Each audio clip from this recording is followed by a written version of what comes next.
What is up, guys? It's Swampert here, and today I'm going to be trying out the Premier League for the first time ever, or Premier Cup, I guess I should say. So the team I'm going to be using is Garchomp, running with Sand Tomb and Outrage. Earthquake is a viable move, but using it on the lead, I find that Sand Tomb allows me to apply a little bit more shield pressure, and Sand Tomb does better against Metagross than Earthquake, surprisingly enough. And then I've got Metagross as a cover for that Garchomp and Snorlax in the safe switch role. I'm running Lick, Body Slam, and Earthquake on Snorlax, but I think given my team composition, it might actually be better for me to be running Superpower. Um, the Either that or switch to Psychic on Metagross. I don't really need 3 Pokemon with ground type coverage. So I might try switching that up a little bit later on, but let's go ahead and get into the video. So as I said, these are my first Premier Cup battles. Uh, they've gone reasonably well. I've been liking this team a fair bit, so I think it's fairly strong. We catch another Garchomp on the lead here, which is actually pretty good. We don't have a terrific answer for Garchomp in the back. Metagross can potentially handle it, but it needs an energy advantage. So we successfully shield an Outrage. That's big for us. I'm going to go for the bait with Sand Tube, and they do in fact shield, which is really good. That means I'm definitely going to be able to outpace this Garchomp. So get to the Outrage here, dropping the Outrage, which takes out the Garchomp. They do not shield, so we're in a pretty good spot. They switch into a Togekiss, so I'm going to go into my safe switch of Snorlax. I know that my Metagross can handle that Togekiss very comfortably in the back, and we see a Metagross come in now. So this is pretty good for us. Snorlax does win this matchup because he's dealing super effective damage with the Lick. I'm not going to shield here because I can come back in with Garchomp and farm down basically with Sand Tombs here. And I want to save that shield for my Metagross, just in case I need to shield a Flamethrower from the Togekiss. Actually, no, sorry, I am going to shield the Meteor Mash here because I need to make sure that I take out this Metagross with my Garchomp. So we are able to take them out. Now we can swap into the Metagross, and we are just going to be able to farm all the way down with fast moves. This Flamethrower does hurt. You need to respect the Flamethrower from the Togekiss, but even getting hit by a Flamethrower, I'm going to be able to farm down, though it does get quite close at the end there. So, good match there. Definitely fairly close, even though I won lead hard. But I just have realized now that I need to make Garchomp my buddy because he is best buddied, and that's just 50 CP I'm giving away for free there. So going back into the Premier Cup now, and making my Garchomp best buddy is actually really important because I only have a 91 IV, but as a best buddy, he would actually win CMP against a perfect IV. So this is I really do need to have him best buddy. Catch a Melodic on the lead, which I don't really know how to play against. Fortunately, they swap into Togekiss, so I'm just going to swap into Metagross. That's definitely a pretty good situation. This is way too early for it to be Flamethrower, so it is an Ancient Power, which is quite good. So I'm going to farm up a bunch of extra energy, then go for the Meteor Mash. I debated undercharging there, but I think it would have taken it out anyways, so there's really no reason not to go for it. Just going to Meteor Mash this Melodic coming back in. I don't know whether that is the right play or not. But able to get off 2 Meteor Mashes, and I don't know if we would have been able to get off an Earthquake and a Meteor Mash, so I think that probably is a good call. We're able to get it down to about half health. And then I actually am going to come in with Garchomp and go for the Sand Tomb to reduce that defense, and they swap into a Dragonite right away. So this is perfect because I can just make the defense fall there, and that's going to put them in a much nicer position for my Snorlax to be able to deal some nice damage with Body Slam. So we are getting off a Body Slam here. That does quite a bit of damage. They're getting off another Dragon Claw. What I should have done here is shield. I don't shield. And the reason I should have shielded is that if they decided to shield this Body Slam, I would have been in a really tough spot because Garchomp would have had to have a way to take out that Dragonite. Fortunately, they did not shield, so I'm going to be able to shield now on the Garchomp. Going to double shield the Surf. It could have been Blizzard. I definitely don't need to shield a Surf, but I wanted to make sure that I didn't get hit by a Blizzard. Since they had enough for 2, they definitely could have had it. And at this point, I know that I'm going to be able to outpace them before they can get to a Blizzard.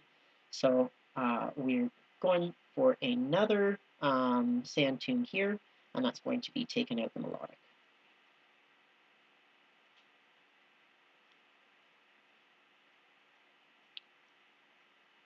So interesting sort of match there. I definitely think that you don't want to be switching in a Togekiss.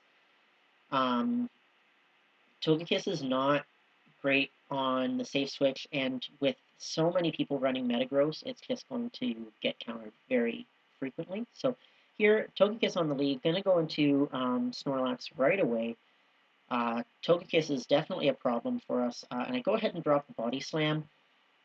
I think that this was a mistake. I think I should have kept farming and just saved that Body Slam, knowing that they would probably switch out later. And the reason is that it means that my Snorlax really has no way of winning switch advantage now because he uh, he's got even energy and less health than this Gyarados. So sure, I'm going to be able to get to 2 Body Slams, but you can see that if I'd had a third Body Slam onto this Gyarados, I would have been able to take it out, or they would have had to shield. So would have been able to get an advantage there. Not going to shield on this Garchomp since I know that that's just free damage for the Togekiss. They go for the Outrage, and I'm not able to get off the Sand Tomb, so that's not great. Not in a very good spot here. Gonna build up for the Meteor Mash and then go for the Earthquake. I'm gonna call that this is a Meteor Mash bait because they do have. I do still have 2 shields, but I think they can still probably win by going straight Meteor Mash, given that they've got 2 Pokemon in the back still. They're gonna get to another Meteor Mash. I definitely have to shield now. Gonna go for an Earthquake, though not. They will probably still just shield this.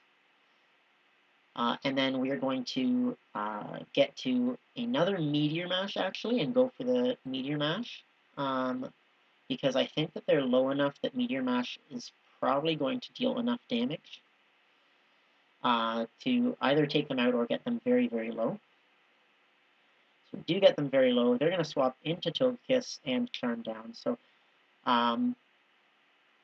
weren't able to come out on top in that matchup. I definitely think that might have been able to turn the tide if I'd saved all of the energy on Snorlax rather than throwing a Body Slam into that Togekiss. I think that what cost me the opportunity to win switch advantage. So that is definitely a lesson learned there. So here, get a Swampert on the lead. Swampert, what I like to do is build up to that Outrage. They're going to hit me with a Hydro Cannon, which is totally fine. They need to land 3 to take me out.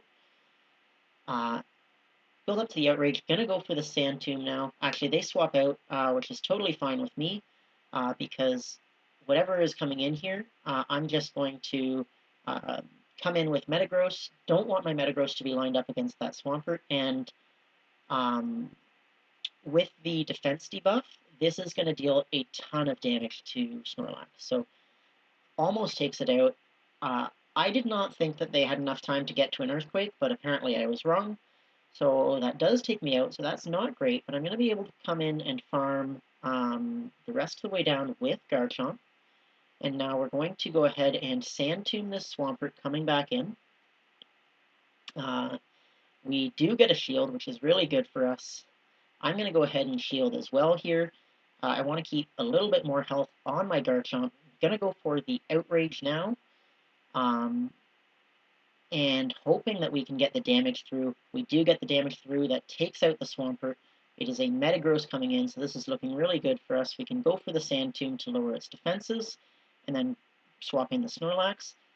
Landing a Sand Tomb on that Metagross first is actually really oppressive, because so normally Lick does 3 damage. Every lick does 3 damage against a Metagross, but a Sand Tomb pushes it above the next breakpoint, so you're actually dealing 4 damage with every lick, which makes a huge difference. That's 33% more damage, so that it makes it a very, very strong matchup for Snorlax. Usually it's just fairly close, but it means that you can win going straight Body Slam, especially if you already have that Sand Tomb damage on there. So good match there. Getting the Sand Tombs on Pokemon that just switch in is really devastating for them, because it gives you such an easy matchup. So here we get a Magnezone on the lead, so this is a tremendous lead for us. Going to swap out into the Metagross when they bring in their Togekiss, so this is looking very good for us. Going to go ahead and just fire off the Metagross Meteor Mash right away. I could have farmed a little bit more, but I really want to make sure that I line up my Garchomp against that Magnezone, so I don't want any funny business around getting Flamethrowered or something. So, and plus I'm going to be able to go for Earthquakes on this Magnezone coming back in, and they're going to be forced to shield, or it's going to take out the Magnezone. So this is probably going to be a Wild Charge. It's actually a Mirror Shot, though, so they were trying to bait me. So going to go ahead and drop the Meteor Mash on this Garchomp coming in. And we do get a shield. Going to swap now into my Snorlax. Want to save my Garchomp for that Magnezone in the back. The Outrage is not going to take us out. Against Garchomp, you don't want to shield the first charge move in case that they're unless it might take you out. In case they're running Sand Tomb, it's really common for Garchomps to throw the Sand Tomb first, and Snorlax can easily survive an Outrage. So totally fine. We get the second Body Slam off, so I'm not going to shield here actually. And they throw a Sand Tomb here, so this is pretty good. Magnezone is coming in. They're able to get off a charge move here. This is probably going to be a Mirror Shot and will take us out. That's totally fine because Garchomp can come back in here. Not going to shield this. It doesn't have anything that will hurt me. It is a Mirror Shot. I'm going to go for the Sand Tomb here. This is going to deal a ton of damage since it's double super effective. Yeah, that's a huge amount of damage for just a Sand Tomb. Going to shield now. I don't need to, but there's really no reason not to. Mudshot is able to take out the Magnezone, and then Garchomp, we just need to get to 1 Sand Tomb, and this is going to be enough to take it out. Oh, almost enough. Needed 1 more Mudshot. So, good match there. Definitely got a huge lead catching the Magnezone, and then was able to sort of build off that and make sure I maintained the matchups that I wanted. So first battles of the Premier Cup have been going pretty well. I'm 8-1 with this, or sorry, 8-2 with this team so far. So definitely am liking it. Togekiss leads are a bit of a problem though, so I might have to see if there's anything that I can do about that. But thank you guys so much for watching, and I hope to see you guys next time.